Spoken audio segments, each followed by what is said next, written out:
Saya, kamu kemarin baru ke Bandung ya? Ya bener gak? Seru gak? Seru dong pastinya.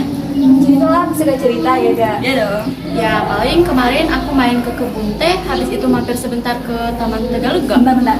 Taman Tegalega, berarti Bandung Selatan dong? Iya, emangnya kenapa gitu? Pasti dong, lewat monumen Bandung Lautan Api. Monumen yang mana? Itu loh yang monumen kayak bentuk api gitu. Hah? Perasaan aku gak lihat deh. Aku tunjukin ya. Bentar. Oh ini. Iya, kayaknya aku pernah lihat deh. Kenapa harus dinamain monumen Bandung Lautan Api? Ya karena kan disitu ada tragedi lautan api. Terus gimana cerita? Jadi pada tahun 1946 itu penduduk sengaja membakar kota Bandung. Wah, kenapa? Jelas sebagai bentuk perlawanan terhadap ultimatum yang dikeluarkan oleh sekutu. Maksudnya gimana? Jadi pada tahun itu tuh tentara Jepang mengusir penduduk Bandung dari kota Bandung untuk menguasai daerah kekuasaan dan dijadikan tempat markas ya sebagai bentuk perlawanan. Makanya para penduduk Bandung membakar kota Bandung. Oh gitu. Terus yang ngebakar kota Bandung waktu itu siapa? Di antara para pejuang Bandung, setahu aku salah satunya Muhammad Toha deh. Terus gimana? Ya karena ledakannya dihasilkan jauh lebih besar nih di luar dugaan ya. Sayangnya Muhammad Toha harus gugur dalam kejadian itu. Makanya Muhammad Toha dikenal sebagai tokoh pahlawan. Memiliki jasa besar pula. Tapi sayangnya Muhammad Toha harus gugur ya dalam kejadian itu. Ya bener banget. Jadi dari kejadian itu juga itu dikenal sebagai tokoh yang gugur di usia 19 tahun, memiliki jasa yang besar dan juga masih inspirasi dong oleh kita. Ya, bener banget. Oh, jadi untuk memperingati kejadian itu makanya didirikan Monumen Bandung Lautan Api ya? Ya bener banget. Jadi gitu sejarahnya. Oh, kalian pada lapar gak? Lapar nih. Kali ya? Iya.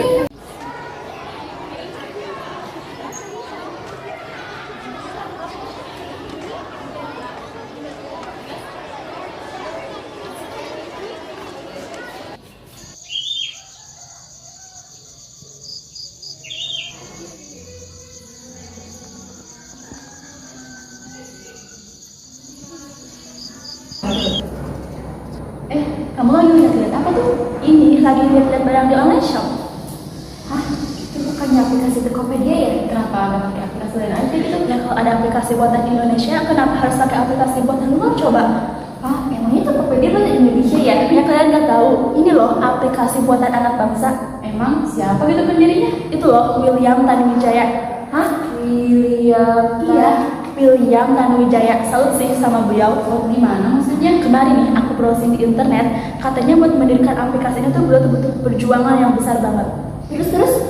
Setahu aku nih, setelah beliau lulus dari kuliah tuh punya mimpi buat mendirikan aplikasi gitu.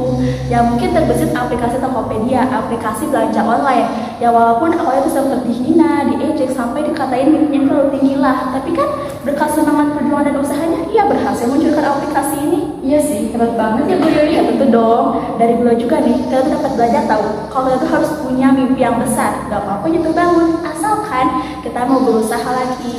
Ya, mantap. Tapi nih ya, ngomong-ngomong soal pengusaha, ada juga loh tokoh pengusaha muda yang akhir-akhir ini lagi banyak diomongin. Siapa emangnya? Siapa sih emangnya? Itu loh, kalian pasti tahu udah pada kan? Oh iya, tahu. Bukannya itu pemilik aplikasi Ruang Guru ya? Iya, benar banget. Dia itu CEO dari Ruang Guru, sebuah startup yang bergerak di bidang pendidikan, kayak aplikasi belajar online gitu. Ya, aku juga punya aplikasinya dong. Iya, aku juga sama pakai. Wah, bukannya Belva itu punya prestasinya ya? Iya, benar banget. Menurut aku nih ya, Belva itu adalah seseorang yang sangat menginspirasi banget. Dan menurut cerita yang aku lihat di internet, karena prestasinya itulah Belva dapat beasiswa ke luar negeri. Dan yang lebih hebatnya lagi nih, setelah lulus, dia itu mengambil studi masternya di dua kampus yang berbeda loh, yaitu Stanford dan Harvard University. Bentar. Bukannya Harvard sama Stanford itu universitas terbaik di dunia? Bener gak sih? Iya, benar. Wah, hebat banget ya. Gimana sih dia tuh mendirikan aplikasi Ruang Guru? Awalnya nih ya, Belva dan temannya Iman Usman itu terinspirasi untuk membentuk sebuah startup pendidikan yang bisa memudahkan orang untuk mencari guru private gitu. Karena selama mereka sekolah di US, mereka itu kesulitan dalam mencari guru private. Dan ya dari inspirasi itulah mereka membuat sebuah startup ruang guru ini. Wah, hebat banget ya. Bener banget sih, bilang pendidikan inspirasi oleh kita semua ini. Ngomong-ngomong tentang tokoh pendidikan, jadi keinget Kak Seto deh. Tunggu, kayaknya aku pernah dengar deh. Ya bener, kayak gak sih deh namanya. Saya bener banget, soalnya Kak Seto ini terkenal di cukup banyak media, salah satunya di televisi. Jadi jangan heran dong, mulai dari anak sampai era dewasa pasti tahu dong siapa Kak Seto. Aku baru tahu loh Kak Seto itu tokoh pendidikan di Indonesia. Ya kirain terkenal karena tokoh yang suka peduli sama anak gitu. Nah itu juga benar, karena pedulian terhadap anak-anak, Kak Seto bisa menjadi salah satu tokoh pendidikan di Indonesia. Enaknya jadi tokoh yang dikenal oleh banyak orang. Bener banget, siapa juga sih yang gak mau dikenal sama banyak orang. Tapi tunggu dulu, Kak Seto gak mudah kalau capai mimpinya. Awalnya ia ingin masuk fakultas kedokteran, tapi mimpinya gagal. Akhirnya ia harus masuk fakultas psikologi di Universitas Indonesia. Udah masuk ke psikologi juga udah keren banget gak sih? Iya bener, apalagi di UI. Tapi ketika hidup di Jakarta, ia sempat menjadi pabrik semen, tukang batu, bahkan tukang batu. Lalu akhirnya ia mengisi banyak taman anak-anak dengan bernyanyi dan bercerita, berdongeng. Terus ia juga sempat menerbitkan banyak buku-buku seperti Anakku, Guruku, dan lain-lain. Akhirnya ia bisa menjadi salah satu tokoh pendidik Indonesia dan menjadi sekian Komnas Perlindungan Anak agar anak-anak bisa punya hak dan hikmahnya. Wah, ternyata Kak Seto keren banget ya. Kirain cuma di TV doang.